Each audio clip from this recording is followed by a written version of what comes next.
Hello, everyone, and welcome to episode number 142 of the Peak of Serenity podcast. I am, as always, one of your hosts, emallson, and joining me, we have my co-host, Anomoly. Hello. By the way, it's episode 143. I didn't mess it 143. up this time. Oh, yeah, that's me. I get the, I got the stream title right, You got everything right, but but the the live actual, version. yeah, we're not editing that out, by the way. Love it. Um, But yeah, so this week we have another slate of hot fixes, more like profession and systems oriented ones, some trinkets.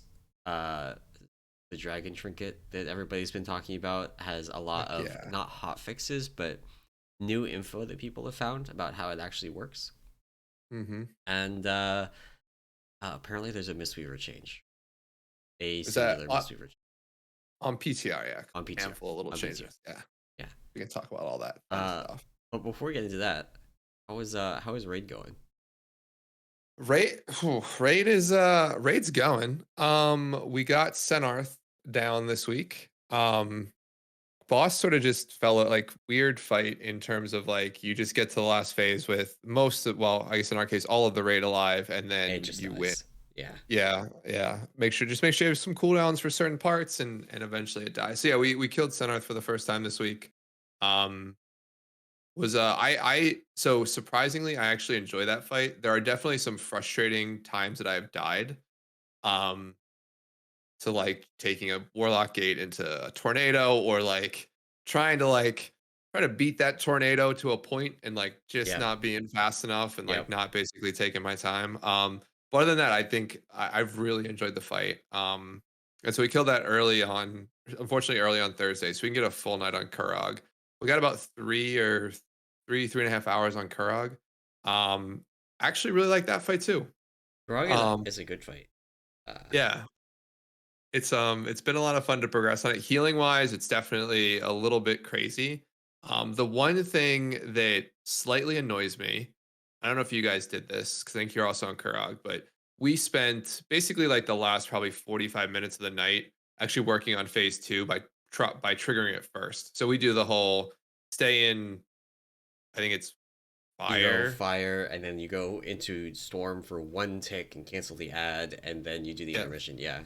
Yeah. exactly. Yeah. And then like you spend the entire next fight only in Earth or whatever, and then the final one only in Frost. But so we did that. But so for the last like 45 minutes of the night, we just did Earth progression, right? To get like the timing with the ads and like the movement, stuff like that.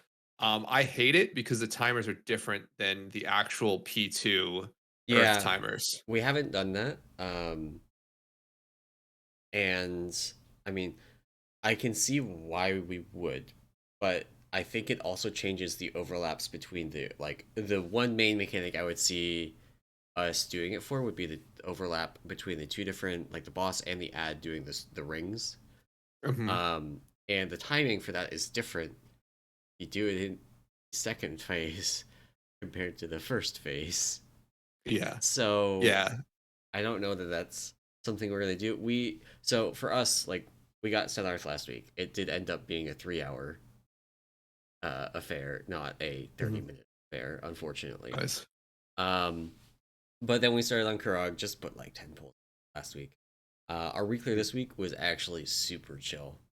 We got through all our mythic reclear and had like 2.5 hours on Kurog Oh on wow. Friday. And we've seen through the end of phase two. That's where we're currently dying. But we had our preservation evoker out on Friday. They're back tonight. Um, Hmm. and whatever is it? Reversal? There, Rewind is their raid rewind. cooldown. Yeah, Yeah. yeah. Apparently, it's pretty good. It's disgusting. Yeah, It's like it's really good for the final because I believe if you time it correctly, it'll catch two of the yeah, ticks of damage. yeah. So it's very good for like your like one of your final CDs in So that phase. we So were talking with our healing officer after raid, and he was like, "Well, when we have our evoker back, these two ticks, instead of being covered by this thing, are going to be covered by rewind, and then that lets us move this revival from earlier in the fight over to here and have it to cover this tick. So this point where we were just losing people to like tick A, tick B, tick C, uh, we're gonna have much better coverage. Yeah. Yeah. It's been it's been a fun set of progression, I'll say, on Kurog. The movement's cool. The intermissions are a little wonky, at least the first intermission for us. We actually wiped a surprising amount of times to just not passing, like not triggering storm at the right point. Oh, I guess that's it's a not pretty surprising. tight. That Yeah, it's a is pretty tight timer. insane. So Yeah, so you have it is a zero point 0.6 or 0.7 second window that you have to get it yeah, in, or it yeah, doesn't work. which is crazy because I think it's right. If you're too late, then you don't spawn the storm ad in the intermission. You'll get a random one, right? And Right, if you're too which early, you then the could luck actual into ad. a storm at. That's actually on Echo's kill.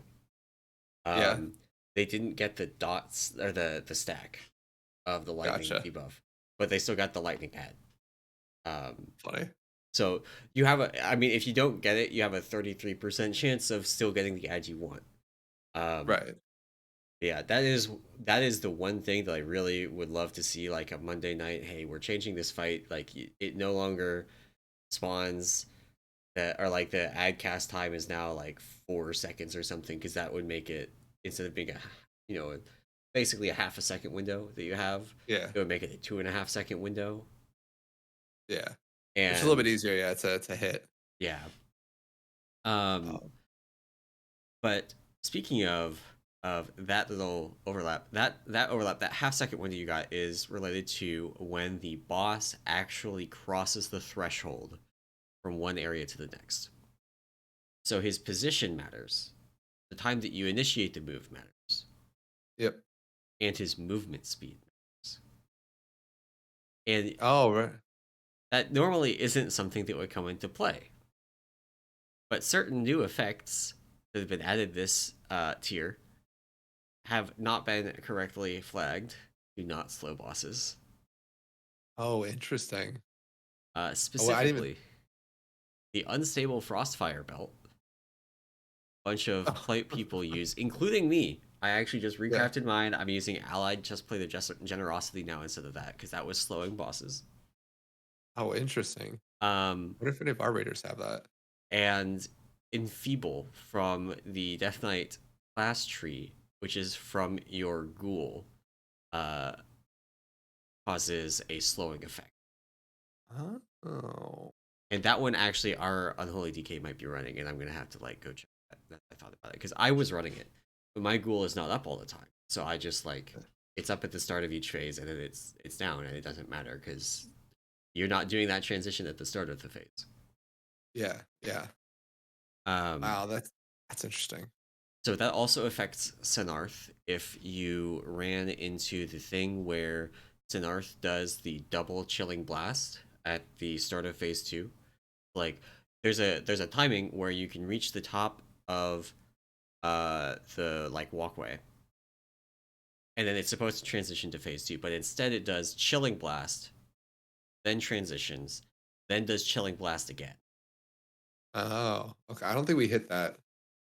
It's Um, pretty rare, but I did look at my logs, and there's pulls where I got like 20-25 procs of unstable crossfire belts in phase 1, or 20 to 25% uptime on that in phase 1, yeah. where we pushed into the last phase at like 5.05 seconds, or 5 minutes in and half a second.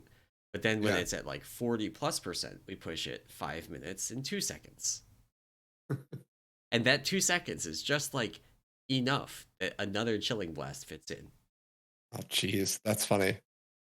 Yeah, that's weird. That's weird that they have a couple of those things. I didn't even think about the movement speed aspect of moving Kurog. I It, just know that like yeah.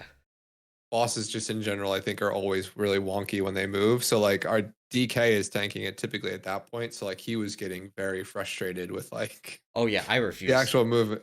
Uh, Yeah. we're actually doing so our demon hunter does it on pull, which lines things up so that I can do the first soak of the fire puddles on Kurog with AMS. Hmm. And then I actually take 2 of the tank frontals in a row, so that then when we're transitioning into the storm phase, my co-tank, who is a demon hunter, can just like send it, just leap across, Yeah. and not Yeah. have the damage taken or the dot debuff when he does that. And that's been Gotcha. working pretty well for us. But yeah, I refuse to do that. That is like I know you can, but it's so much harder than just like he just hits leap and the boss is going to move. Right. Yeah. Yeah. Because I think that's the other thing too is you get caught in like the auto attack, like the boss goes like triggers an attack or something and stutter steps over the line, and so it's Yeah, just that enough yeah. to And be since too the late. timing So is so tight, yeah.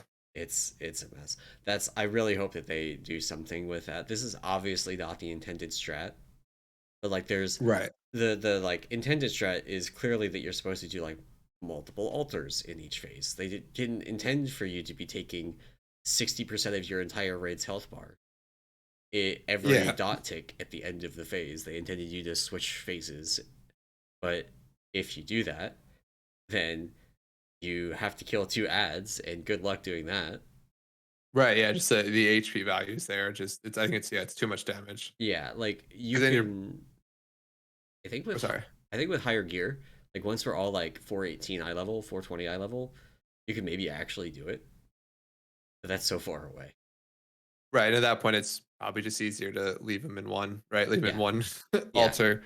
Uh just for like a DPS perspective and maybe phase it in two, right? Don't get like the because the intermissions are time based, so you might be able to yep, push like that third or the second intermission and only have like a handful of percentage points of HP left on it. right. And Once that's you get a little like bit more gear.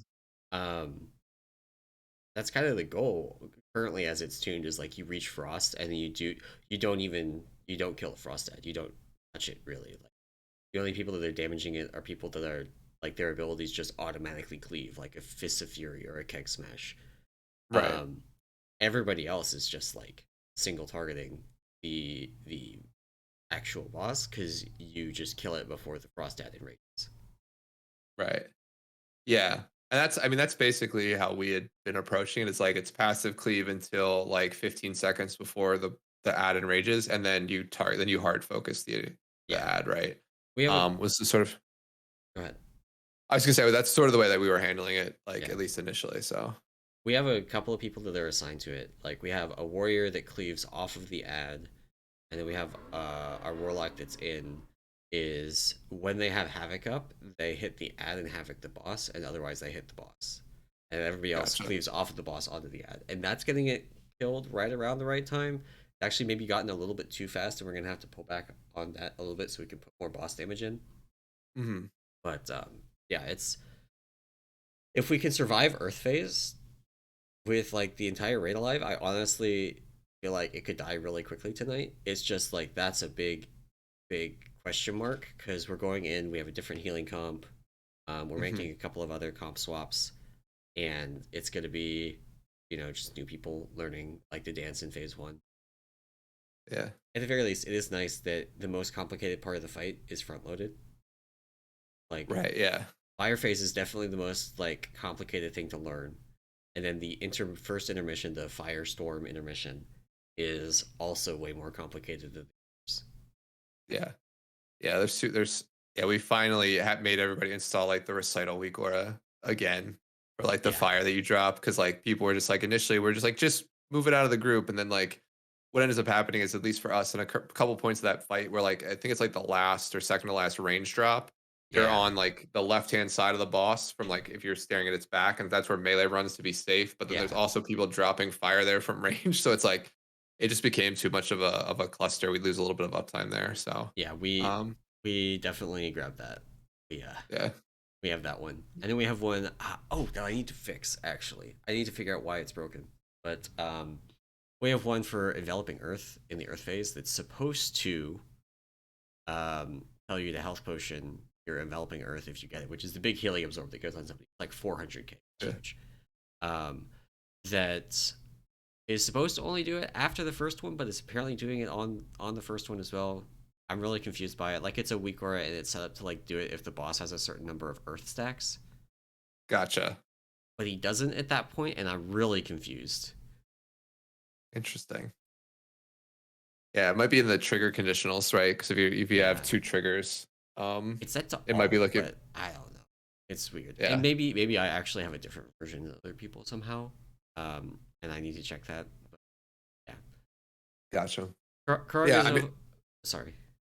no, I was actually gonna ask like how are you liking it Yeah, basically. So I think you're gonna go in there. yeah. I'm actually liking it, except for the storm thing.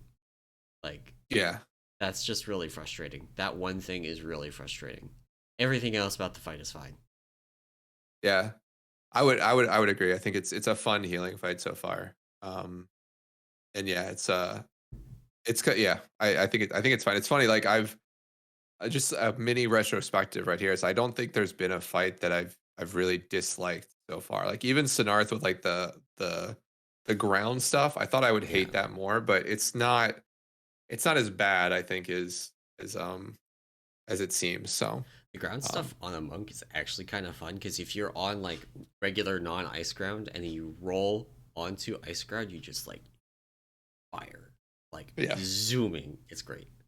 So if you're at the bottom of the stairs and you like can't take the gate for whatever reason, and you're not on ice and you just roll and you just like playing pinball on the bridge, and then you like yeah, clip a tornado and go flying off and regret your decisions. yeah.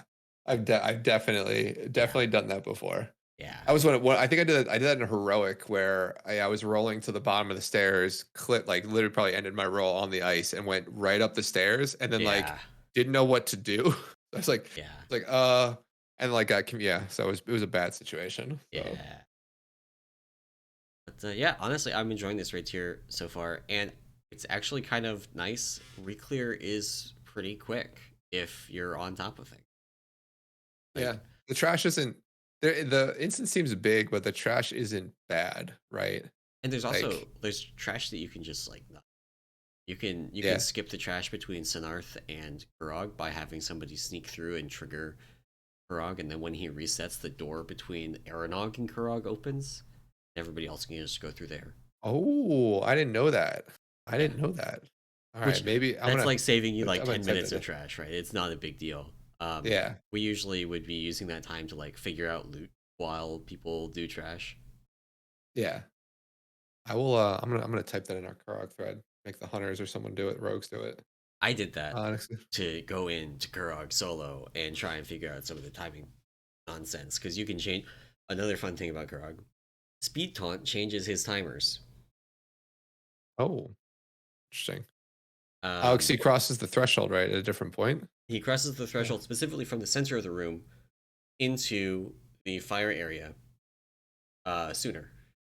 If you speed taunt him on pull and don't hold him in the other area, you can go the other way as well. You can hold him in the main area or in the center area for like 2 extra seconds before he starts doing the pulsing great damage and like rapidly gaining energy, and that also Yep. changes it because he doesn't gain energy until he crosses the threshold into the one of the elemental areas. Gotcha. So you actually Gotcha. push back the first intermission by like 2 or 3 seconds by doing that, and also change the overlap between uh his like most of his abilities are on a fixed timer. Like his tank ability is on a fixed timer.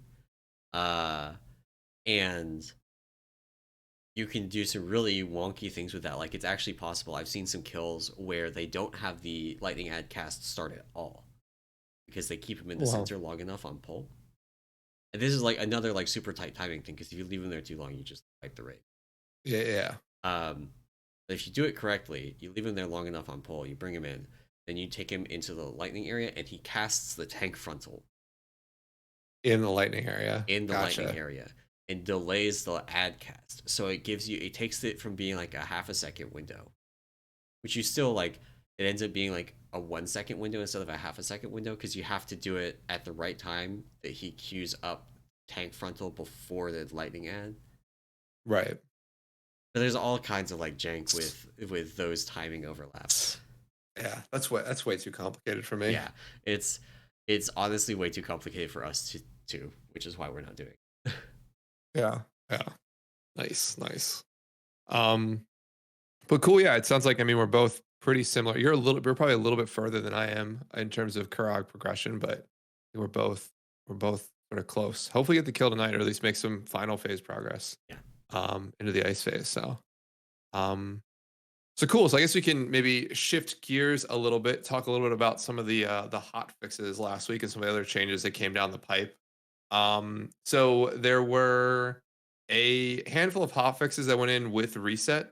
And so primarily to a couple of dungeons. So Ruby Life Pools, the first boss got um some changes to the Hell Bombs damage. Basically reducing the damage of triggering one by 40% and then reducing the AoE damage by 66%. So massive, we'll say, nerfs to the damage to that hailstorm ability, um, which I haven't done Ruby Life Pools since the changes because I will never do that dungeon ever again. But good on them for basically sort of, I think, reducing some of the damage there. They basically mentioned that they didn't want that to be the major damage point of that fight anyway. Yeah. Um, and in the dev notes. And then they also changed Kuika Blaze Hoof, which is that the second boss, right? That's the second Uh boss. Yeah. yeah, so reducing the searing wounds damage by 25% and then the damage of scorched earth by 25%. So slightly less damage on that boss. Yeah. So that's specifically like the tank bleed, not the Yeah. actual initial damage, which is important because that bleed destroys people. Unless you have an evoker. Unless you have an Standard. evoker, in which case it's a non-mechanic. Yes. Yes. God. And then Scorched Yeah. Earth is the just the fire on the ground, and that is really only relevant for kind of poke keys. Somebody baits a thing in a bad spot, and now the whole group has to run across fire in order Right. Yeah. to, um, get to the ad that just spawned, something like that. So this is like making it slightly less bad if somebody baits the ad wrong, and then you all have to cross fire. Right. Yeah. Yeah. So a handful of changes to those were the only changes to Ruby Life Pools. And I mean, to be completely honest with you, I feel like while good, the actual worst part about that dungeon is the final boss and then the trash before the second boss. So no changes to that stuff just yet. I will say in a pug key, I didn't do this week, but last week I found out there were ads that channel storm clouds in like into the center, right around the inner ring of the trash before the second boss. Uh huh. Um, because we randomly pulled those because people were dodging other things.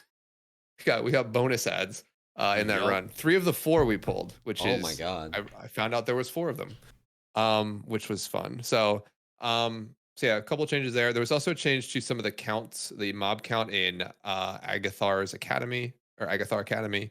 It seemed like a not like basically just a balancing where like some mobs were not giving credit or enemy forces credit. Yeah. And so It, what they did was they added credit to that and then also overall adjusted what I think the dungeon requirement was. So Yeah, so specifically the mobs that you had to kill in order to spawn Veximus in Alcathars did not give count. Um, yep.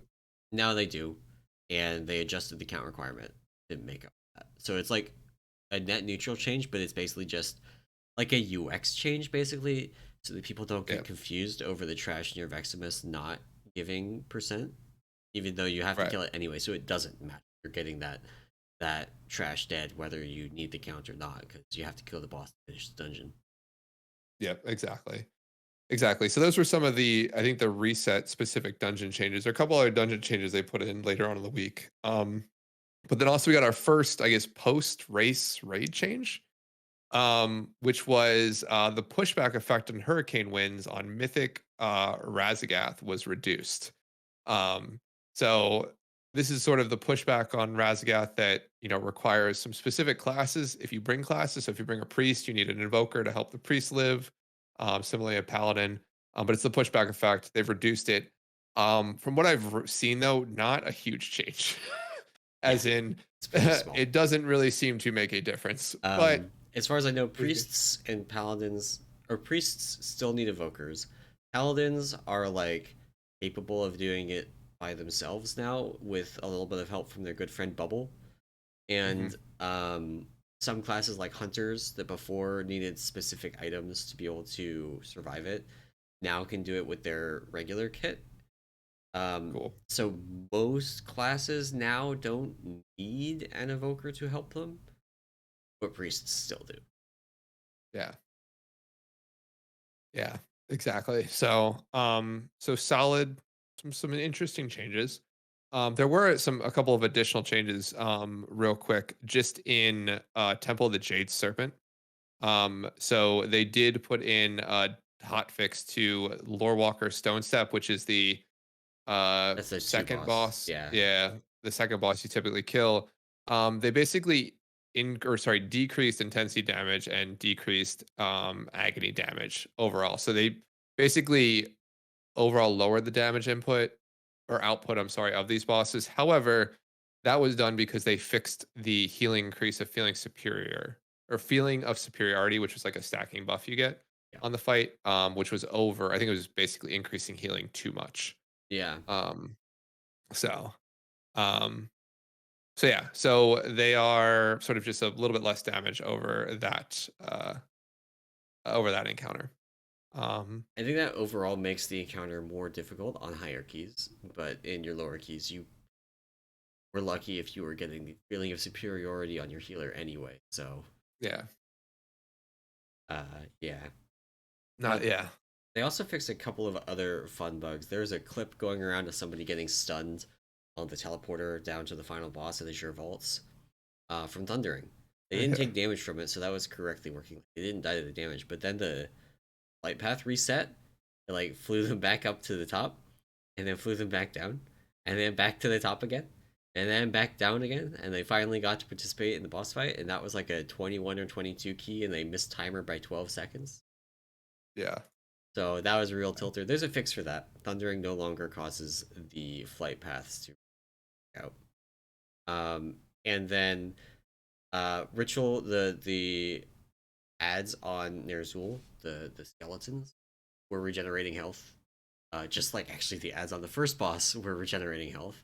They already fixed the first boss. Now they fixed Ner'zhul. Uh, they fixed Wise Mari. Sometimes keeping people stuck in combat for an exorbitant amount of time. Oh yeah, that was a good change. And also, we have a visual change to Halls of Valor for Herja's Sanctify ability. I don't have a image right now, but it is much clearer. It is Yeah. It's much more like circular balls now instead of like the the wispy, swirly. like spinny things. Yeah, Yeah, twirly yeah. things. Yeah. Easier to tell where the borders Yeah. are, and easier to like not get hit as a result. Yeah. Yeah. So it's a handful of just, I think it's been a very big focus on dungeons, we'll say, for the past 2 weeks by Blizzard. So hopefully they turn their attention to raid. Although I'll tell you, like raid wise, doesn't feel like we've hit like that wall yet. Like going back and looking at like Sepulcher, like I don't think we're at that point of like needing nerfs to then let Yeah, less good guilds progress, right? Like, yeah. I mean, um, I feel like Sepulcher was really an outlier in terms of like amount of nerfs needed for regular human beings to progress the tier, right? that's true. Like what Yeah, they in the we in the first like month had nerfs to not just the first boss, right? They nerfed Vigilant yeah, Guardian, they nerfed Skolex. They did not nerf Dosane. They nerfed Pantheon. They nerfed Liavim. They gutted Halonus. yep. Um, and like it felt like every week there was a nerf to Anduin. Ex- some sort of change to Anduin. Yeah, yeah. I should go back and listen to some of those episodes. But yeah, I felt like that too. Yeah, and I mean, the other thing too is you think about it, like we're as a group, like at least as my guild, like we're gaining item level every week still, which is Yeah, like not something that happened in Sepulcher, which was like after the initial like 2-3 weeks, like you were basically had a static amount yeah. of item level. We weren't increasing, so you're still sort of gaining it as you go through content, which I think is good. Yeah, So, I mean, we um, are. I think our typical eye level in raid is like 409 ish. Um, yeah, and Mythic drops 418s. It's like, what's Aerodog is like 415. And then, of course, yeah, end of the raid is like 424, but we're not getting that stuff. exactly. Yeah, So, like, we still have at least another 5 eye levels just from like entry level Mythic gear. And then up to another 15 eye levels from on certain slots uh, from end kind of here. And yeah. of course, like the Mythic Plus row now can give 420. Yeah, if you're So doing 20s, yeah, yeah, yeah. Yeah, So definitely a lot of room for growth there, which I think is good. And we'll see how it plays out in the second raid. I think it's always more prevalent in like the first raid of an expansion, yeah, that sort of jump. Like you start just generally lower. yeah, So we'll see how it goes to how it goes into the second raid. But no, it's been, I think, just reiterate, super having fun progressing, we'll say. yeah, yeah. Um, cool. One other hotfix that they put in that I think people are super excited about if you are an LFR player is that they changed some of the looting rules where you no longer will win an item you roll need on if two of that item drops. There were certain instances where if like say two weapons dropped of the same weapon, a person could roll need on both and win both of them. They hotfixed that this week to basically you only win one of the two. So no longer will you get two of the same item from the same boss, and of course try and sell it back to somebody or just eat it in front of them because you're rude. Yeah, So, yeah. LFR um, players being toxic. At 11.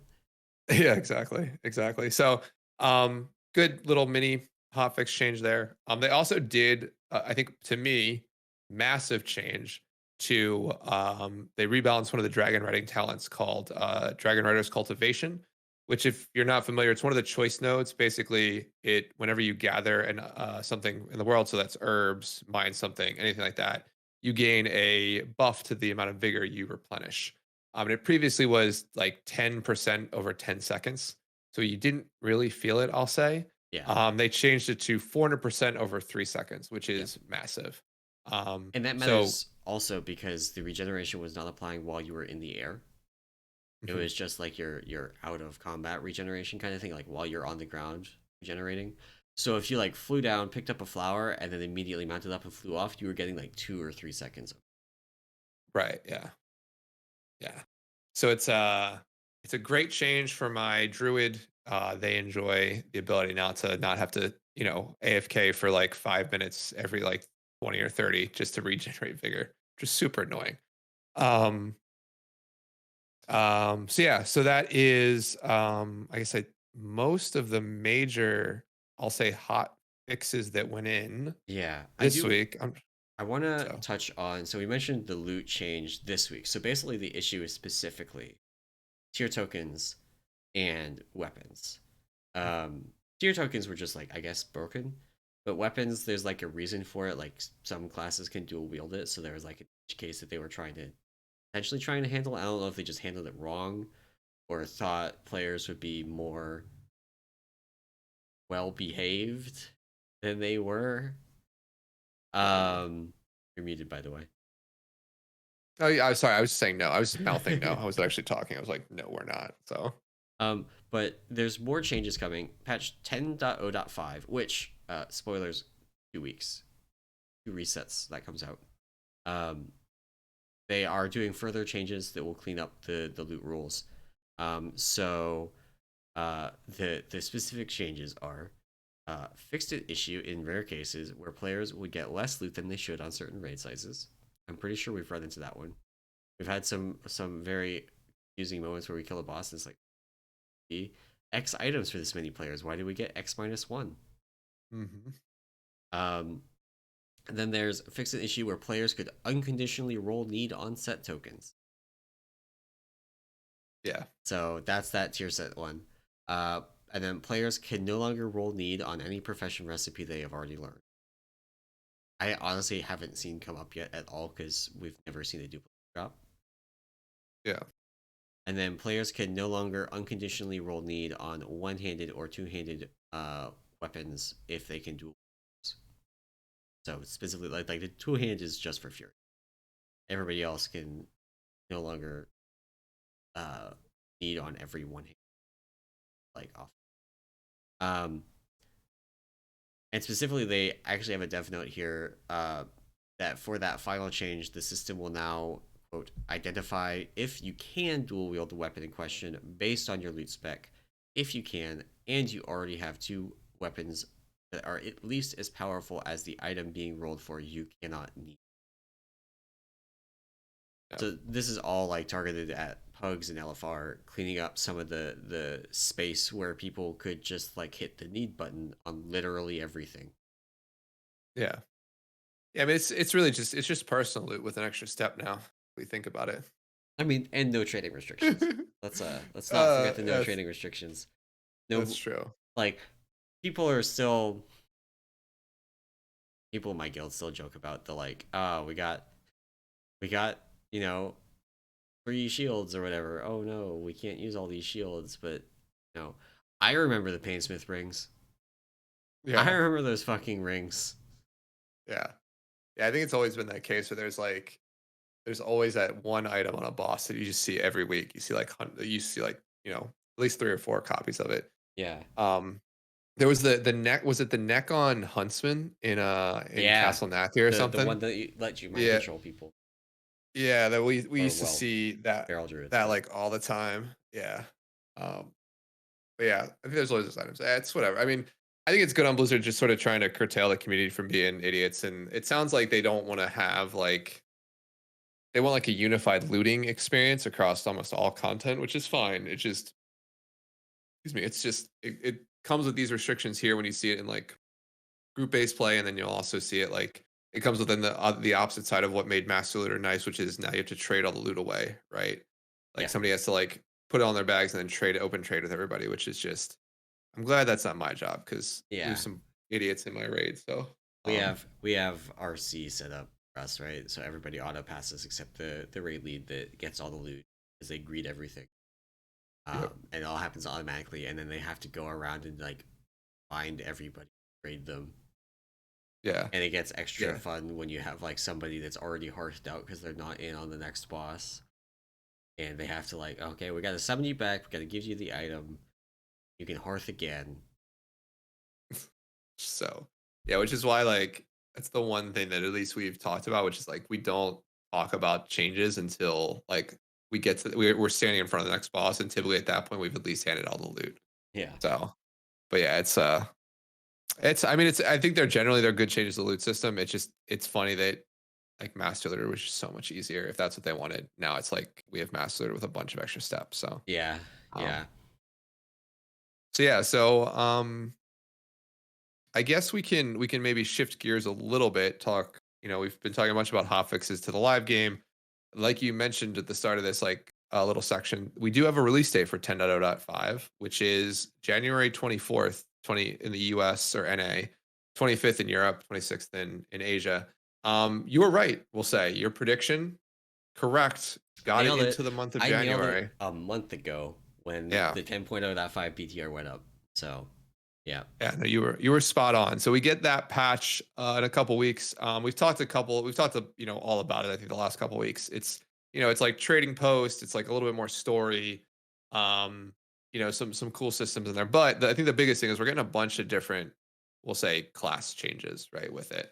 And so we've talked, I think, extensively about almost all of the class changes to the different Mistweaver, or sorry, different say Mistweaver specs, the different monk specs. Yeah. There's um there's Mistweaver, and then there's Drunk Mistweaver, and then there's Dry Mistweaver. Exactly, exactly. Yeah, But yeah. but there was a new PTR build with this announcement. And so the one thing that hasn't been announced is there are a handful of changes, I'll say, from Mistweaver that I sort of wanted to cover real quick. Which is they made some changes to 2 spells, to Shayloon's Gift and Zen Pulse. So Zen Pulse is fairly simple. Just gave it a damage and a healing increase. So it went from like 137% to 165%. So, a solid upgrade to Zen Pulse's damage and healing, which is good. And then with Shayloon's Gift, which I think honestly probably makes it a very good dungeon pick, we'll say. They reduced its base mana cost from 3.5 to 2.5%. Okay. So a full percent drop, which is really nice since I mean mana, I think, is one of the biggest Pain things points Mistweavers sort of for have to take. Mistweaver. Yeah. Yeah, have to keep in mind. And then they also buffed Xiaohao's lesson. So I don't think we actually did a full talent breakdown. Well, we might have just maybe glossed over some of this, but Xiaohao's lessons, for those who don't know, essentially means each time you cast Shaylin's Gift, you proc one of 4 lessons, and each of those lessons does a different thing. Oh, I So there's remember a this. lesson Yeah. that yeah, there's a lesson that basically will increase your healing and damage to targets based on their current health. That went from 30 to 35% increase. Increase your critical strike while above a certain percentage of health by I think it's 80%. From it's 25 to 30%. So these are all 5% basically Right. increases. Um, There was one that decreases your damage taken, increases your haste by 25%, up 5% from 20. And then finally, 25% of the damage or healing you deal is duplicated every 4 seconds. So that's the 4 buffs you could get. So some increases to that. I don't think. I mean, looking at the way that we looking at the way this will proc and sort of the current proc rate, it's okay, right? Okay. Like it looks really cool on paper, but I think the idea is because there's 4 random procs and you can get a proc when you don't need it or you don't want it. Right. um it's less appealing as a healer. Yeah. They also, I mean, it also lasts for a very long time. It's up to 30 seconds, these buffs, Oh depending on the amount of wow. clouds you consume. That's at max clouds, which is 10 now, I believe. They made changes to the number of clouds last a PTR patch. And they stack every 8 seconds, so it's still like a minute and a half investment for a 30-second one of these buffs, Right. which, if you can't pick it and it's random, is not the Yeah, best. that's not as enticing. Yeah. So, but good on them for, I think the mana cost reduction on Shaylin's gift is going to be pretty big. I think it was already a very solid dungeon pick. I think at this point it becomes sort of the default pick on the right hand side. You sort of drop probably invokers, take Feline Stomp, take Shayloons, and that's sort of your Yeah. dungeon build. So, um, but yeah, it's solid, good changes. They're still iterating on the class, we'll say. Um, for the PTR updates. And then yeah, like I said, PTR on the 24th, which will be good. Yep. Good to get some of that stuff in there. So Again, like really happy that we're getting the all of the talent changes that we are. Like that they're actually iterating on these. yeah, yeah, which is, I think it's something that this, well, I think I saw a stat. Somebody tweeted on Twitter too about this. Is like this is the quickest .0.5 patch ever Okay. since Yeah, they started that doing doesn't them. surprise So me. like, yeah, it's faster than BFA, faster than Legion, or sorry, faster than BFA for sure, faster than Shadowlands for sure, and then BFA. I think this one's at 71 days post launch or something like that, or no, Yeah, can't it's be that barely long. over 2 months. Yeah, so it's like, yeah, something like 71ish days post launch, and Legion was like 76. So it was like Yeah. the week after. So, yeah, this is really good, and I mean, there's a ton of changes here, not just for monks, but across the board. So, yeah, iteration is fun, we'll Yeah. say. I will note, like, quick little note for the non monks among us. The class tree for druids is getting pretty significant changes. And the spec tree for guardian druids as well, pretty significant changes. Last I knew, horribly buggy. Really? Yeah. Nice. So I think they've tracked. I think the community tracked down a couple of the bugs to report exactly what was going on. Mhm. But Guardian Druids, I know in particular, were not super pleased with spec tree changes, in large part because none of it worked. Gotcha. Well, welcome And to being a monk. yeah, but yeah, one of the Nice. other kind of things from this past week, we actually got a blue post about crafting orders, about professions. Um, Somebody posted on the official forums asking like uh, is the actually this is a community council member, so shout out community council doing community council work for Finally. once. um, so they're on Blackhand EU, which is the largest German server, and the public crafting board is empty. And I mean, I'm on the largest NA server, Area 52. Public crafting board permanently empty. Yep. But if you sit there and you spam it, spam refresh, you can get orders out actually. Like you got to be fast. Like you see one pop up, you click that, you hit start order, and then you figure out how you're doing. Like Yeah. you cannot wait. Um, and it's it's not great, honestly. It's really not No. great. It's pretty unpleasant. Um, so their question is basically, uh, are you guys happy with this, or are you going to be changing it? And we got a blue post kind of detailing uh, the answer. Um, so uh, this is from, let's say this, Drow. I don't know. Drow. Uh, Dro, like Bro, dough, but Dro. Bro, maybe. Who is one of the devs. So there's a lot here. I have it pulled up on the stream, but I'm gonna like pick out some of the highlights, not read the whole thing. Um, so they are happy with one thing in particular, and that is that the system has let crafters make gear that is relevant to people that have access to other sources of gear, not just like your first set of initial gear when a new patch drops and then you immediately replace it all with dungeon gear, right? Mm-hmm. This is gear that you wear even if you have mythic raid gear or high level dungeon gear or high level PvP gear. And Right. they're happy with that. And also it's from my perspective, it's cheap. Like this stuff is cheap. Getting a rank 5 of something at 418 crafted can be expensive because we all rely on inspiration right now for that. Mm-hmm. But other than that, it's cheap. Like I've spent less on getting a bunch of 418s crafted than I spent on like one singular rank 4 legendary in the first patch of Shadowlands. Yeah. It's crazy. Yeah. Actually, that may not no longer be true because I recrafted my stuff today and it took 8 tries to get my allied chestplate of generosity to rank 5, and those things are 10,000 gold per recraft, which is like I spent less gold on just crafting my lariat in the first place than one Yeah. recraft. Yeah. Anyway, um, so they're happy with that. Happy that crafters can make relevant gear.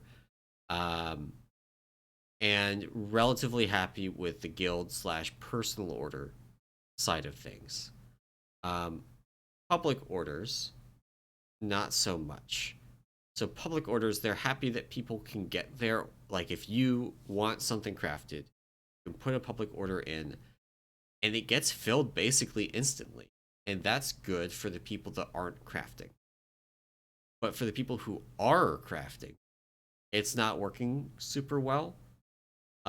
Even though there are a lot of public orders, they all get filled so quickly that you have to be doing the spam refresh, like I was talking about, in order to get them filled, like as Right. a crafter. That makes certain things like the weekly quest to do, 3 work orders a lot harder to do. Um, Yeah. Especially if you're not at the point that you can get people to send you personal orders. Like if you're not already at the point that you can like give people rank 5s, which is what people want. Mm-hmm. Um, you know, that's not you can't get personal orders to do it unless you're like using an alt, which is what a lot of people do is they send themselves low level craft personal orders from an alt and then that way. Anyway, I'm like getting off. Um, so there's 2 things that they want to address that they list. Um, One is they want to have a better way of like connecting the crafters and the people getting stuff crafted. Mm-hmm. Um, Specifically, they call out that currently this is happening mostly through trade chat. Uh, All my trade chat is on my server. yeah, it is not ideal for either party. And I'll say, as someone that has spammed trade chat to get crafting orders, it sucks. Like it's not great. Like trade chat on Area 52 moves so fast. It is hard Oh to keep yeah. up with. Um, so that's one thing that they want to improve. The second thing that they want to improve is quote helping better support interactions between players who are depending on inspiration to reach a higher quality level, which is everyone right now, literally Yeah. everyone. So they say, we suspect that as players finish getting their high-end crafting gear and complete purchases of other one-time uses for Artisan's Metal, they will be more willing to use Artisan's Metal to guarantee higher quality crafts. That will help, but even then, inspiration will always be useful to get max quality gear crafted. Crafting order system is not supporting this as well as we would like it to.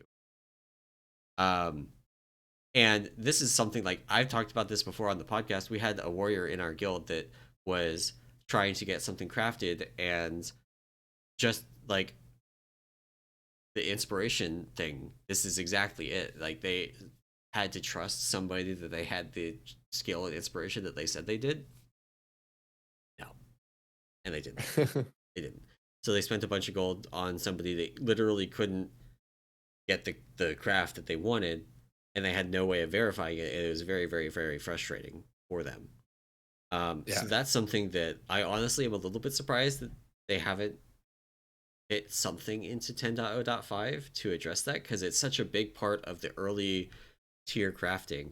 Like you can't even use artisan's metal to max out a slot unless you've fully invested points in that slot. Yeah. So like I can do it in 2 slots, and I cannot do it in like I have the slime boots recipe. I can't do it in the slime boots because I haven't done that. No boots. Yeah. Um, that sucks. Like I literally couldn't even if I wanted to. Yeah. Yeah. No, that's the one thing that I think I read a couple posts of people who basically went into like the like procking like material returns. So like being able to like as you craft something, get some of the items back, which currently today goes to the crafter. They don't go back to the person who submitted the order. And so what these people were doing were like essentially they could even with an inspiration proc couldn't proc rank fives, but they could at least base craft rank fours, right? With Yeah, this sort of material returns. They would just cheaply recraft like whatever you wanted and try and do quote unquote an inspiration proc. But what they were doing is they were just trying to proc extra materials, which they then would then go and sell in the auction house. that's scammy as hell. Yeah. So I That saw a couple is, of things. if you do Yeah. that, you are a bad person. Yeah, and then the other thing too is like there's no guarantee even if you're not trying to scam. Well, I mean if you're not doing that is like that's a very specific type of scam, but there's also no guarantee like you mentioned where like if someone says in trade chat have rank 4 20% chance to proc rank 5, right? Yeah, You can't confirm that. So like yeah, you're basically to that point trusting someone, which is why like I have not had my gear like crafted by anybody outside of the guild, right? yeah, Like it's like at least I know at that point like if this person like can proc a rank 5, I know they can proc rank 5. They're not going to lie to me, right? So yeah. yeah, I mean that's the one sort of like social part of the system that sucks. And I don't like there's a part of me that's like, yeah, that's sort of scummy and it sucks. But there's another part of me that's like, I kind of like it, right? Like No, in the even if I was the I one to mean, get scammed, like I think the idea of like, okay, this is like a social system where like you know, I don't know.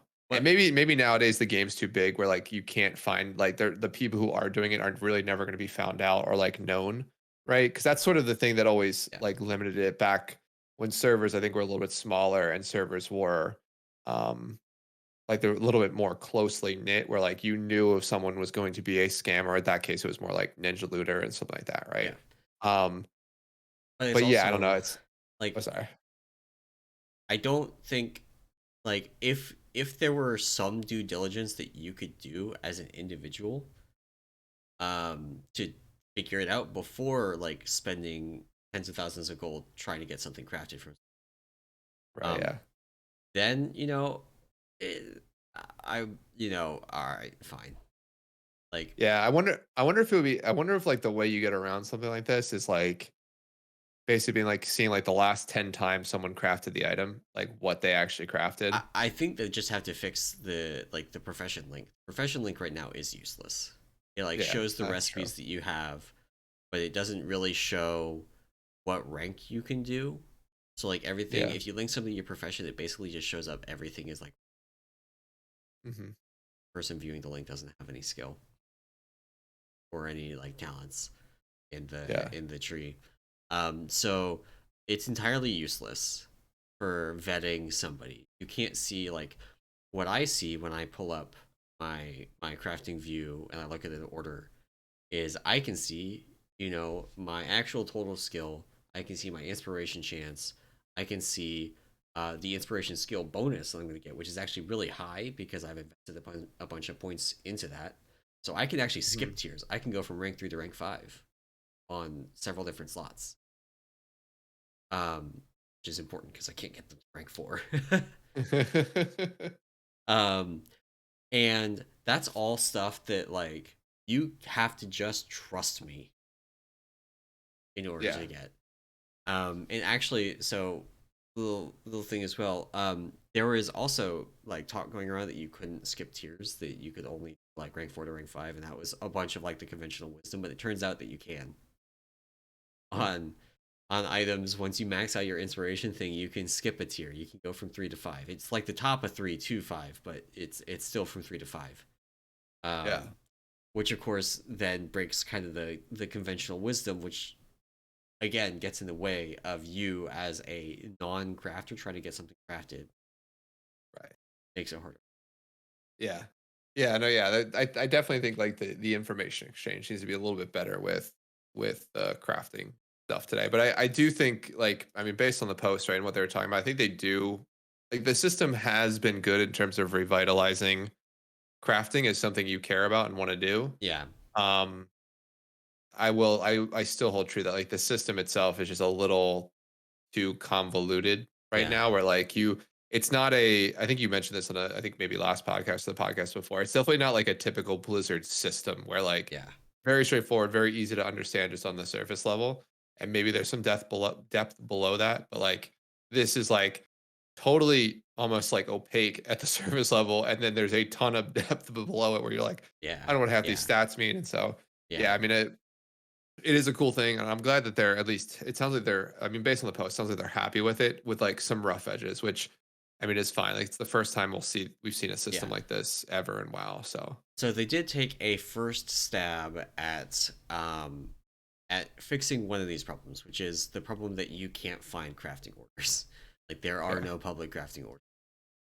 And that is that in patch 10.0.5, the crafting order cap for public orders is going from 20 to 4.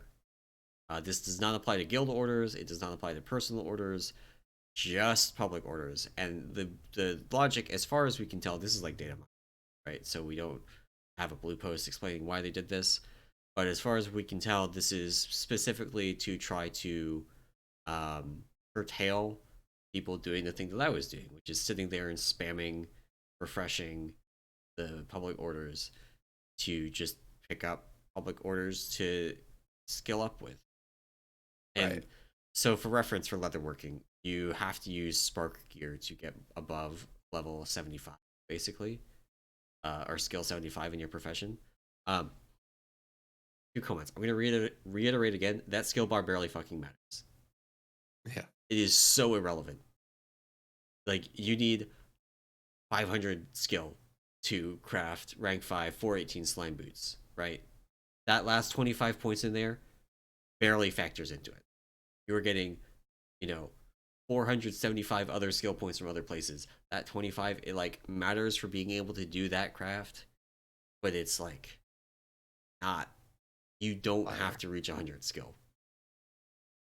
Um, but the only way to do it is spark gear.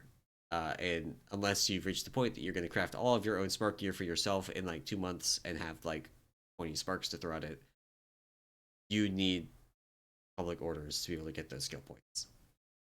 Yep. So with this now, you need like 2 days worth. Um, what I did when I did it is I sat down on a Saturday afternoon and I just spam refreshed that thing, and I got like 8 orders, and I went back the next day and I spam refreshed it more, and I got like 3 more orders and finished it out. You need like, I guess you need 9. You need 9 orders. But I was actually below 75 because I didn't, the like recommend the like Wowhead build is like Yeah. you go into BCO leatherworking in order to pick up Fang Adornments, which can get you to 75 relatively cheaply. But it's like a big point investment to do. I didn't do that. So I was starting from like 68 or something. So I had an even bigger gap to make. Jeez. Yeah. Yeah. Yeah. That is this change will be good. I think to your point about letting more people engage in the system. I think 20 is high, and so Yeah. I mean, it's always tough, I think, to put a limitation like that on it because when Or you say you can feels only do something, low. yeah, when you say you can only do something 4 times a day, like that seems just low, particularly like crafting work orders like this. But Yeah. I'm wondering if just like from a data perspective, like the amount of people that are engaging and trying to get public orders, just 4 makes sense to Yeah. try and spread it out. I So mean, I do know that there are a couple people, like there's somebody in my guild that has the one for doing 1,000 public work orders. yeah, which is crazy, crazy. So Or not, maybe it's not 1,000 public, maybe it's just 1,000 work orders, but they've got the title for doing 1,000 work orders. yeah, And that's wild.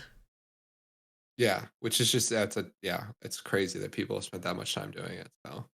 Um, so yeah, I mean, yeah, to that point, like handful of new profession sort of updates and changes, even into this first like minor patch, right? Which is again, I think we say this all the time. It's like very almost refreshing from the Yeah. last like 4 or 5 years of like playing Yeah. this game where you have radio silence for 6 months with nothing but essentially PvP updates or Yeah. raid hot fixes, right? And then like you get your big patches, everything in it, but now we're seeing sort of even just hot fix stuff or these the point 5 patch actually has some content in it, which is good. So Yeah. There it um is. It is merchant artisan. Fulfill 1,000 crafting orders. So it's any crafting order. It doesn't have to be public, but any crafting order. So like this, one of the people has lariat, right? So they probably got it from mostly doing lariat crafts, but yeah, still. which is crazy, crazy. Um, I guess the other thing that we haven't talked about that's coming out also that same week, January 23rd. So along with patch 10.0.5, we are getting I called it the creation catalyst, but it's not called that in Dragonflight. It's called something else, but Yeah. The the catalyst catalyst. is coming. Yeah. The catalyst is coming back. Which means you can begin to recraft gear into tier sets or Yep. tier gear if you want. We don't System actually know. remains. Or sorry. We don't know if you can use it on crafted items yet. That's true. We don't know about crafted items. Also, I don't know if you can use it on previously dropped items, but you should be You able to. should I be. feel like I would be shocked because like you were able yeah. to with the actual creation catalyst. Any season 3 gear you could use in the catalyst. Got so yeah, so that was the thing I ran into was I had like a one piece that was higher item level than like a season 3 piece. So anything that drops in season 1 should be available. But yeah, no, they Creation Catalyst comes in. I think we've had some mixed opinions on this about the timing. It Yeah. sounds like Blizzard's sort of set in their ways at about 6 weeks, 6 to 8 weeks after Raid launch. They will drop the Catalyst right now. So yeah, which is good. I mean, for me, it'll be great. I'll get a 415 chess piece tier, hopefully, or I can do legs. So I already have some pieces saved up that I'll be able to transition to mythic item level for tier, which is awesome. And so yeah, I don't know. I guess just it's coming. I think we've already talked a bunch about it. About I think it's fine. I think Emallson, you're still on the fence of like needs to be earlier on, but I mean, this is coming at the point where we like nobody is going to be using it to actually finish core set for us, and we, yeah, unlike last actual progression tier, did not do any splits. Last time around, we had like a couple people that still needed items, and we literally did splits in normal in order to get them tier items. This time around, funny. we didn't do that, which is great. It's partially because tier sets are way less important this tier. I feel like the balance of like how good tier sets are was much better. So you didn't feel like you were just like not even worth playing the game unless you had your tier set, right? Yeah, They're much smaller. yeah, So I think we actually still I think it's the same as last week where I said our disc priest and our one of our warriors doesn't have 4 set. It's yeah. still I think our disc priest and one of our warriors doesn't have 4 set. Yeah, we actually ran heroic during raid this week, and got our final 4 piece. Um, so yeah, our evoker finally got his final piece for 4 piece. So now everybody on the roster has 4 piece, Yeah, we which is a just didn't get any venerated drops. Basically, we oh got like no. one venerated drop and it was in the slot they already had. Oh jeez. Oh jeez. Yeah. Yeah, no, yeah. Yeah, we're pretty much done, hopefully, with splits for now. But yeah, Creation Catalysts, I think I don't know. I think it's a good. I just don't have to get into it, but it's fine. It's fine. I think Yeah, it's fine. That's coming out, and then well, yeah. you'll be able to use it. But yeah, we don't know. I don't even know if we know like currency. It sounds like I think There's no from at least the currency. preliminary. There's Yeah, no you just get to currency. you guys get charged. There's global charges, right? Yeah, So like everybody gets one yeah. charge over the same period of time. And So there's still like the charges accumulate basically even if your character hasn't been created yet. yep, But they only go up to a cap. You can do like 4 items or something. I don't remember what the cap is. There's a cap. I remember talking about yep, this. Like, I don't think it matters. yeah. I actually, honestly, like the creation catalyst is barely relevant for me. It's going to be like I'm going to be able to. I guess I have like a couple of normal tier pieces that I'm going to be able to turn into like mythic eye level tier pieces, which is nice. You Hmm. know, and it is impactful. Like get effectively getting a 15 eye level upgrade on those is going to be good, but Yeah, not that important. yeah, It's not yeah. like it was. No. So no. So yeah, that comes in same week as the patch. So perfect timing, as they say. So excuse me. Cool. And then I think the final topic for today is really I think it was more me than you, but want to spend a little bit of time talking about This is good. the uh the ruby whelp shell trinket. Which if you guys have not heard about this, there was a trinket called not was there is a trinket called the ruby whelp shell. There's a huge post on Wowhut about it, but essentially it had a very mysterious text in that like once a day you could call your whelpling out to inspect a target and it will learn something about them. People didn't really know what that meant. The on equip effect was like based on what your whelpling has learned, it'll try and help you in Yeah. combat. And so what ended up happening is the team, not the team, but a group of players sort of did a bunch of data deep diving and figured out how the trinket actually works. So the various procs associated to it, how the training works. And so Wowhead did a huge write up on it, which I think is super cool. So like to give you a brief overview, basically the way the trinket works is you can use the trinket to target certain mobs, and your dragon will learn about it. Your dragon has essentially 6 sort of training points or things it'll learn. So depending on what mob you select, it will learn a different ability. And then if you have, say the same mob 6 times, it will have a larger chance to proc that specific buff based on what sort of enemy you're targeting with your unit. So there's like a single target damage buff. There's an AoE damage. Sorry, the single target damage nuke. There's an AoE damage nuke. There are crit buffs. There are single target healing procs. There's an AoE healing proc, and then there's like a haste buff. And so, is you train your dragon, you can basically train it to proc those one of those items or one of those buffs more often than not, based on how you train it. And so you train it once a day for 7 days, and then it'll be fully trained. And so it will then, basically proc the spell based on what you've trained it. So if you fully trained it to just do the single target nuke, it'll basically more often than not trigger the single target nuke when it does proc. I think they're Yeah. saying it can still proc other spells, but they're at a lower chance just based on the training It ends that up you being do. like a 1 in 7 chance kind of thing that you get one of the other effects after. So if you fully train in the single target nuke, Hmm. 6 in 7 chance of getting your single target nuke, and a 1 in 7 chance of getting something else. Yep, exactly. And so this, I wanted to bring this up because this is to me like what makes MMOs cool. Like, regardless of this is if this trinket is good or not, doesn't matter. I just think it's a very interesting thing where like you have this sort of just random text, random item that no one really knows about, and eventually people like play around with it, figure it out, and realize, oh my gosh, this might be something good, it might be something cool, or this is how it works.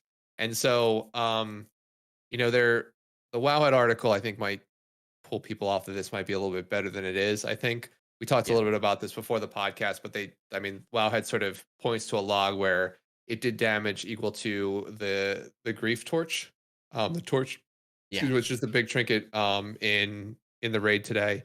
But also didn't fail to mention that I think it had like 9 procs over the course of that fight, which is like Right. at the extreme high end of its proc per minute like piece. So Right. Um, so yeah, so a little bit of variance there, but the trinket does, I mean, it offers like an interesting view into like cool items that Blizzard can make that don't always have to be super good, and also that they can leave some of the mystery in the game, right? Yeah.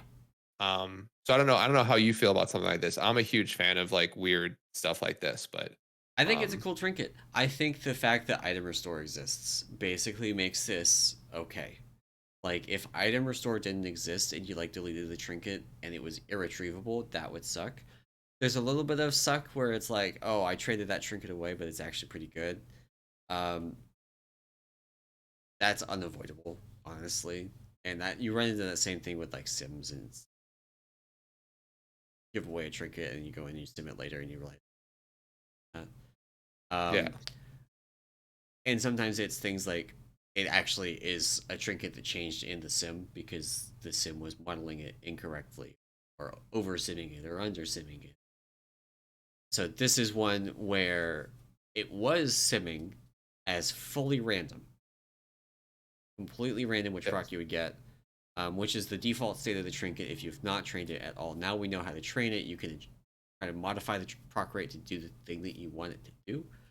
Um, hmm, the one thing that I kind of don't like about this trinket is that the training takes so long, yeah, and you cannot keep two different copies of this trinket trained to different elements.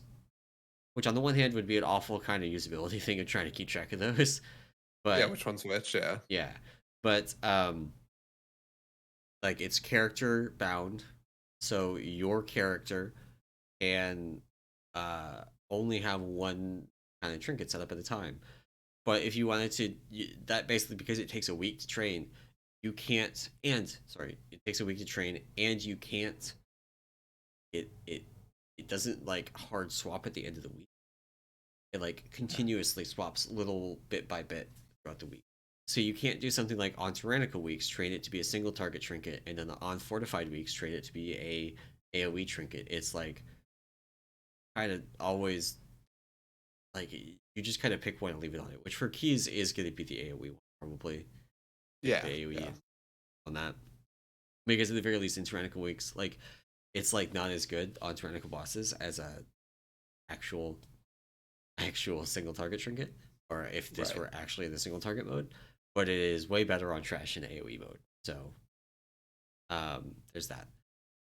That's like the main issue I have is like it takes a week to train, and that's just kind of a long time.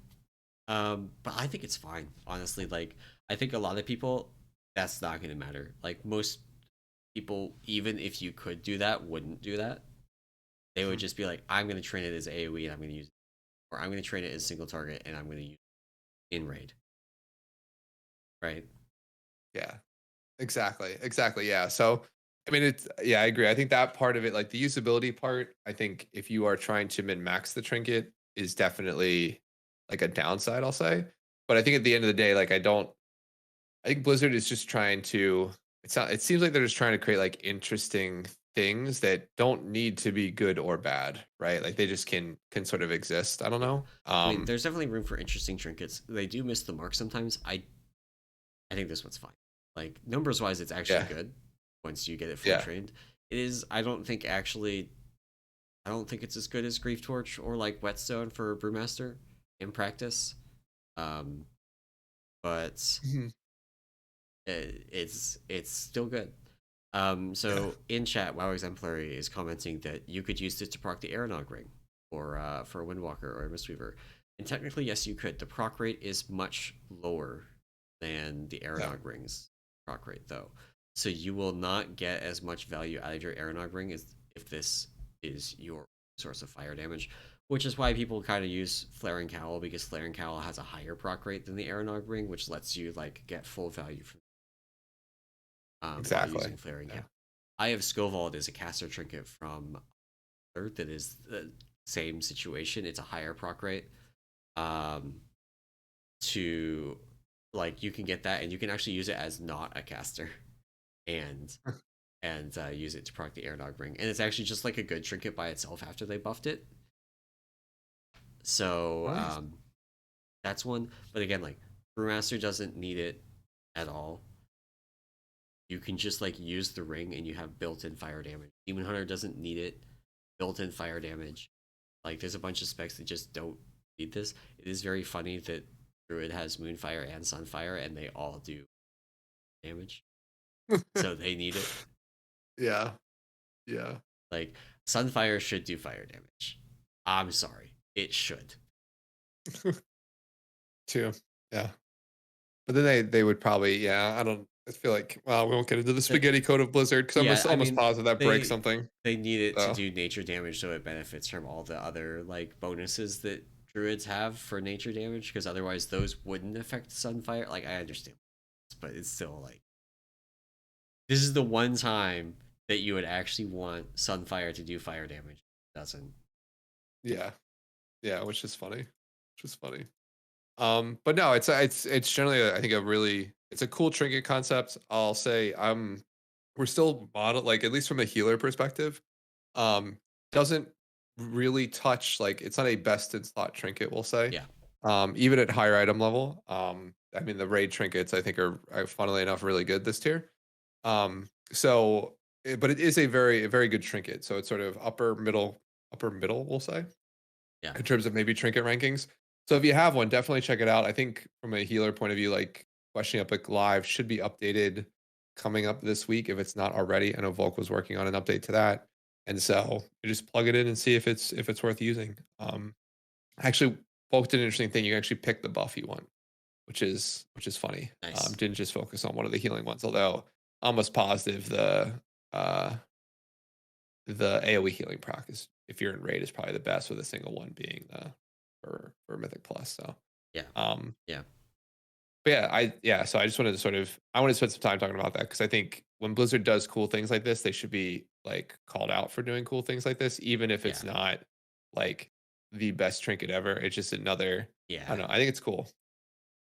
I think it's cool. I feel like they're sometimes slightly more conservative on stuff like this, and it's cool that it wasn't like just plastered in front of you of how to use it. There was, a bunch of people, we'll say in the community that spent time like figuring out what to do with it, figuring out if it was good, how the training works, all that fun stuff. So I think like that's a little bit cool, but it also would have been nice if there were like some emotes, something kind of cluing you into what was happening instead of it being so opaque. Like it doesn't need to like list on the item the exact thing that you've trained it to do necessarily. Although if it did, that would be kind of cool. But you'd be holding to Blizzard tooltips at that point, which true, true. Some of those. But having it like emote after you train it to heal about how it's focused more on healing. Yeah. Kind of cluing into it's like changing what it does. And then maybe if you like train it to heal and then you go and do like a single target training on it, it like comes out and it's confused because it's expecting to do healing. Right? Kind of cluing you in that you're actually like it's not just a like toy kind of flavor on use. It's actually like a real like we're changing what the trinket does, guys. Yeah. That I would agree. Although it's I don't know, the discovery aspect I think is always interesting to me. Like I guess we didn't really talk. The one thing I know we're sort of wrapping up, but the other thing that we had on the I think the notes that we didn't really talk about was like the Preach video, which I don't think Preach set out part 2 of his video. Which if you like the first one, go watch the second one. It's really cool. I mean the behind the scenes stuff I think that he's doing, like that whole video series is probably some of the best like curated like behind the scenes we'll say like WoW content we've ever seen. Like it's very akin, at least to me, like it's not as in depth, but it's very similar to like if you've ever watched No Clip, it's another YouTube channel. They do sort of documentaries on game studios. So if you're into that type of stuff, super cool series. This is very similar to that. But so nothing groundbreaking in there. Watch if you think it's cool. But there was one story about like one of the quest designers putting in like a quest and then like the quest referenced like the NPC being talked to by like a ghost or something. Yeah. And they actually put the ghost in the game, like under the ground where like if you targeted it, you could target it, but you couldn't actually get to it. He's like, it took years until somebody figured out how to actually like pull the mob out of the ground and then like kite it to Stormwind and like ruined everything. So they had to patch it out. But yeah, I think it's like when Blizzard does like cool, fun things like this that really maybe only they'll get. And like if somebody finds it in the world then knows about it through like just like almost like exploration or like, just sort of, I guess it is exploration. Um, I think that stuff is always going to be in my mind like the coolest part of playing games like this is like finding that type of stuff. Um, Even though I'm never going to be the type of person to spend that much time in this game. Like I'm never going to figure out something like this. I'm never going to figure out like the secret Discord, that type of stuff. But like, I don't Yeah. know, when they put stuff in like this that Yeah. isn't sort of game breaking, you don't have to do it, right? Like, I don't think this trinket is best in slot for anyone, right? Like, it's Yeah. a very good trinket if you can get it high enough item level if you don't have comparable options. But I mean, it's just a cool thing that like, yeah, like somebody might just enjoy having this trinket because they want their little dragon buddy to pop out and like Yeah. And fire some they fireballs to want like to heal train their somebody. dragon. Yeah. Yeah, exactly, Yeah. exactly. So no, yeah, Um, it's yeah, I really like it. So there's also, so speaking of the Preach video, it got super delayed. Like the last time we talked about this was actually like pre-expansion launch, I think, or like mhm. around expansion launch. Um, it got super delayed in part because Preach was doing Race the World First stuff, but according to the description of the video, it also got delayed because they had a pipe burst in their office. Yeah, so I follow Preach like at least on Twitter, right? So and like Twitter and some of the other socials, and like he posted a couple videos. It was bad. Yeah. Like the pipe burst in their office, like above it. Oh So no. like Yeah. he showed like a closet where they had like all their equipment, so like camera equipment and other stuff, and it's just like there's just water on everything, and it's just Yeah. yeah, it's real, and I think it burst because of the cold too. I think over Yeah. there, Yeah. because it was super cold in England, like right before Christmas. So Yeah. yeah, I mean that's it's. I feel really bad. That sucks because they had. I think I'm trying to remember the timeline, but I'm almost positive they like just moved into that office like 2 or 3 like in the early fall time or Yeah. late summertime, and so they haven't even been there like that long, right? Yeah. Like, and so Yeah. like then to have that happen, ruin a bunch of stuff, delay getting these videos out, which he seems like super like the cool thing is like he seems really sincere in going through it. And like the couple of points where like he's talking to like particularly it's funny if Ian, you've if the Ian Ian interview. the Ian parts of his like it's almost like he's Man, he's like brutal. well, that's what I'm thinking. Like, it's almost like he's like, "Hey, Ian, remember when we had this private conversation 6 years ago, or like 5 years ago, and I said this was a bad idea? Now I'm going to ask you on camera if it was a bad idea, right?" Like, it's like that. It's almost like he wants to pull the "I told you so" card in like a nice way, right? But yeah, Yeah. like it's funny. Like the Ian stuff is like that in particular is pretty sort of he's pretty honest, and it's almost like I don't want him to come off rude because I don't think he comes off rude, but it's almost like they're like good friends, and it's like okay, Yeah, I like mean, I was a hey, little bit surprised at a couple of the questions that they showed from the Ian interview. I was like, wow, I would not. I am surprised that he asked that way. Like he yeah, asked like, the thing about flying is like it almost seems like kind of prideful for Blizzard, and asked Ian to comment on. yeah. I'm like, wow, that's a really bold way to phrase that question. Yeah, because it was all around the idea of like Pathfinder being the way. Like he's like, yeah, the last time flying mattered was Burning Crusade, and like, or I guess it was really like Wrath of the Lich King was like the last time that it. I think he's actually wrong. I think it's actually Kata, because like Kata was like new world, like old world flying, right? Yeah, Kato was old with flying. And Yeah, they actually like built all the zones around flying, and you went into the Kata zones, and you immediately like you went to like Orgrimmar, and you spent like 80 gold, and you got your flying for the old world stuff. Yeah, exactly. Yeah, yeah, and then you could fly, you could go, and I remember but yeah, doing yeah, that. I yeah. remember Anyway, flying over Stormwind the first time, but yeah, yeah, that the way he asked those questions to Ian, I was on the same exact page because like the stuff when he interviews like Morgan Day, and I forget the art individual, the individual that does a bunch of, Tina she might Wang, be like the yeah, she might be like the lead artist, some lead yeah, art art lead, director or something. yeah, art director, Yeah, something like that. I don't know the official title. yeah, but he's very sweet to them, like very nice, like not kids gloves, but like not as direct as he is with Ian, and Yeah, similar like he's not with pulling punches with Ian though.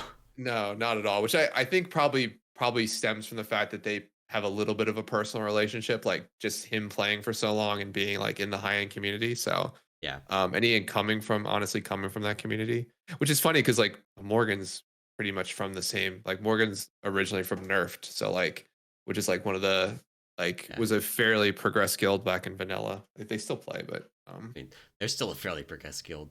that's true actually. Yeah, I still watch all. Senses videos on Yeah. how to do I fights. was just thinking that. I was like, I watched Sense's VODs, kill VODs to study for these fights. Yeah, exactly. Um, yeah. But yeah, no, the preach video is good. It's just I don't. It's good if you like to see some of the behind the scenes stuff, but there was nothing really like groundbreaking. I think that he talked So through. something that I wanted to mention, um, also in the video description, they mentioned that the full interviews are up on the like Preach Gaming site. They will be up Mhm. on YouTube eventually, um, but they're up on the site now for basically people who throw them a buck on like Patreon or on Twitch. Mhm. And I haven't done it yet, but I think I'm going to because I'm really curious. Yeah. And especially since like they're dealing with like the water damage stuff, right? That sucks. I'm sure Yeah. they've got like insurance for their stuff, right? But all that equipment is expensive, and even if you get like the finances from insurance to replace it, the process of like restoring all your Oh yeah. backups and hopefully you've got everything, fully backed up in a way isn't just like weeks of lost work. Yeah. And like the rebuilding process after that sucks. So yeah.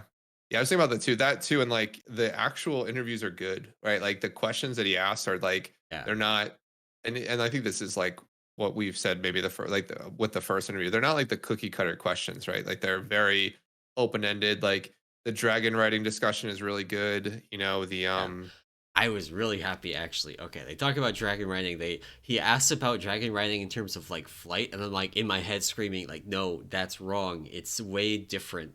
And then the people from Blizzard gently correct him and be like, yeah, this is why dragon riding is actually really different from flying, because flying is like swimming in air and you just don't interact with the world at all. And then you dragon riding, you're like trying to figure out like, oh, I want to reach here, and so I got to figure out like, okay, where can I start from on my dragon to like get there and land, and like matters less when you get all your dragon stuff fully. You still have to interact with the world. You think about elevation. You think about maybe like Hearth to Dragon, because it's then going to be easier Oh to yeah. get from like the Waking Shore down to Azure Span, because I can like start from a high point and things like that. That's like that made me very happy to see that coming from Blizzard, to be like, yeah, that's this is Blizzard on the right track Right. to recapture some of the things that made leveling exciting and fun. Well, maybe not exciting, but fun Yeah. in vanilla and in TBC. Yeah, exactly.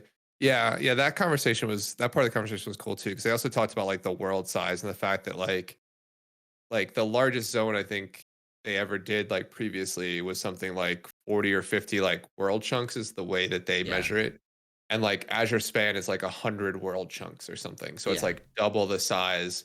And the whole continent is like the largest continent, like landmass they've ever put in the game. right. And it sort of plays to that. I think that's the cool thing is that I think it was the Morgan part of the interview where he was like, it almost felt like in BF starting in BFA and even in Shadowlands, like Yes, that the hubs were literally on top of each other, so there was no like negative Legion. space. Like Legion was really bad about this too, particularly in Val'sharah. Val'sharah was yeah, super bad about this. The other zones weren't as bad, like particularly High Mountain and um, Stormheim had a lot more yeah, negative space. Where like there's sorry to I kind of cut you off your explanation yeah, of what that is, but it's the space between the yeah. like But there's nothing going on. It's towns. just like could be Yeah, like a rolling hill. It should be like a couple of yeah, trees somewhere, but there's like not a quest hub. There's not a building, a point of interest, mobs, just like open space, right? yeah, yeah. So like Stormheim and High Mountain both have more negative space. It's used for questing, but like there's a big chunk of High Mountain that's like, here's some nesting wary quests, and that's Yeah. just kind of empty space with animals in it.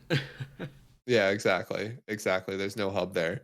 So yeah, so they talked as a part of it, they were like, yeah, we like Dragonflight is their ability to have like because you have to like you go move so fast on your dragon, they need to make the world bigger, but that doesn't mean they have to like populate it with a bunch of stuff. So you have a lot more just Yeah, like flying over, the plains or what is it, Oshani? I always forget how to Onaran pronounce it. Plains. Onaran, not even close. Yeah, Onaran Plains, like there's a lot of just like rolling plains with like pockets of like a couple trees or maybe like a little like grove with like a bunch of trees, that has yeah. stuff in it. So yeah, it's yeah, no, it's the interviews are really good.